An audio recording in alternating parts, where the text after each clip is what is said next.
Sì, e io saluto Raffaele Padrone, segretario del sindacato FSP Polizia. Buonasera Padrone. Buonasera, grazie ai telespettatori, grazie a lei. Ecco, volevo commentare con lei due fatti di cronaca, no? Uno è questo che abbiamo sentito poco fa e l'altro, quindi una cosa locale, un argomento nazionale di cui le dirò dopo. Ma partiamo da Torre e da questi bulletti, no? Perché secondo me c'è un po' di sensazionalismo, si calca un po' troppo sul sensazionalismo quando si parla di questi argomenti. Ho letto dei titoli, una baby gang tiene in scacco un intero quartiere, cioè No. Io abito a Torre e non mi sono accorto di niente, per esempio.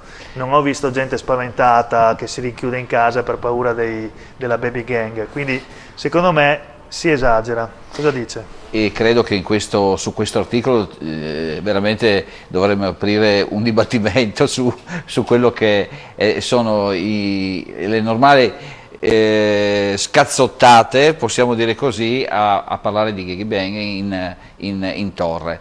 Nessun quartiere in scacco, e soprattutto non sicuramente la polizia in questo momento, Sembra con quasi questa problematica. Abbiamo altri problemi. Sembrerebbe quasi che fossimo alla vigilia delle Sì, elezioni. no, cioè, tante volte credo che i social, che i giornali carpiscono le notizie un po' a destra e a sinistra, mettono insieme, fanno questo bel collage e magari viene fuori, sono i famosi numeri, no? La questura dice 2000 e la partita invece erano 500 e allora scherziamo su questa cosa che è una cosa importante, è chiara, però è per sdrammatizzare quello che poi è la realtà, insomma, cioè, non credo ci siano, lei giustamente vive a Torre, io per quanto riguarda il mio ufficio non ho di queste notizie così preoccupanti. Poche settimane fa si parlava di Piazza Risorgimento. Ma no, ma abbiamo avuto, non possiamo nascondere,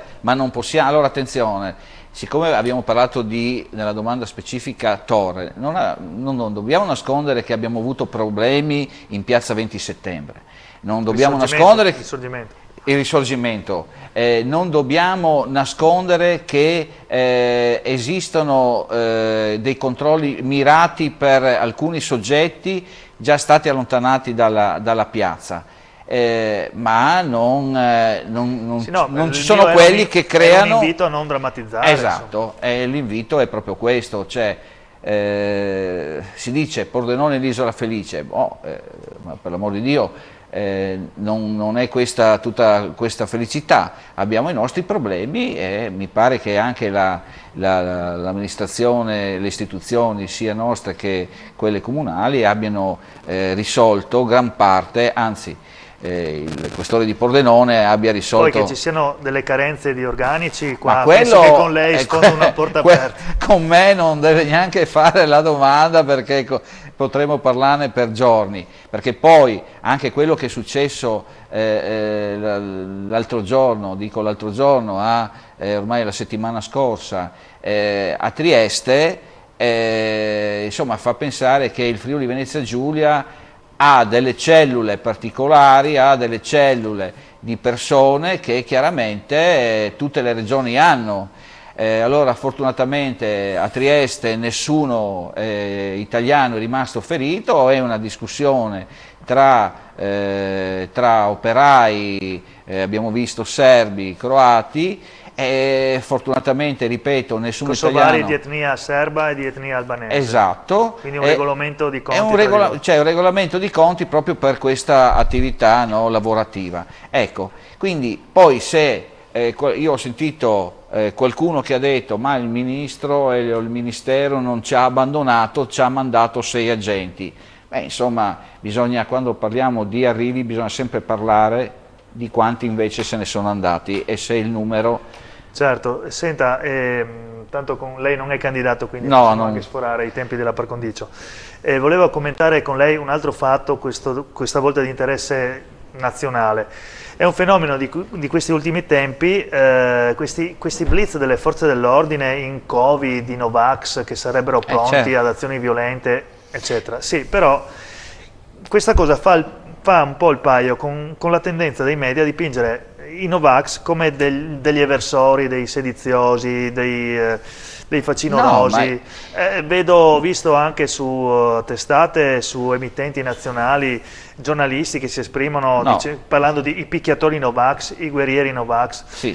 Mi sembra di rivedere lo stesso fenomeno vissuto anni addietro con i Black Bloc. Si ricorda questo gruppo di scalmanati arrivati da non si sa chi, da non si sa dove, pagati da non si sa chi, che si infiltravano per provocare lo scontro, si infiltravano tra dimostranti pacifici per provocare lo scontro con le forze dell'ordine. Allora, io lo dico sempre, lei mi ha dato là anche per dare una notizia che il ministro dell'interno Lamorgese oggi ha detto che, attenzione, all'interno dei Novax, che hanno diritto alla protesta democratica, io ricordo vecchi capi della polizia che dicevano, insomma, e tutti lo dicono, andare in piazza a dimostrare è un diritto che è legittimo, che tutti hanno finché c'è democrazia. Il problema forse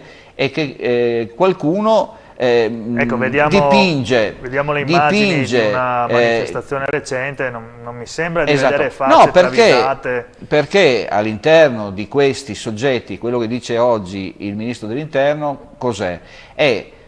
Attenzione che all'interno di queste persone per bene, che hanno deciso di spontanea volontà di non vaccinarsi o sottoporsi a questa tipologia di cura, come viene chiamata, unica cura, allora all'interno di queste persone ci possono essere delle frange e delle infiltrazioni, come è stato e come avviene in tutte le manifestazioni. Guardate, io sono stufo poi ogni volta, e lo dico, lo ripeto, perché poi le forze dell'ordine si ritrovano ad essere, i cuscinetti di queste grosse problematiche. Le dico questo, noi abbiamo avuto un incontro con il capo della polizia, il vice capo della polizia, proprio l'altro ieri, e a cui abbiamo sottoposto queste problematiche, perché sapete che abbiamo ancora la problematica in piedi dei colleghi che possono stare in macchina 8 ore e poi non possono andare a mangiare nella stessa mensa. Noi questa è una problematica, il capo della polizia ci ha risposto, è un provvedimento del governo, io non posso fare nulla.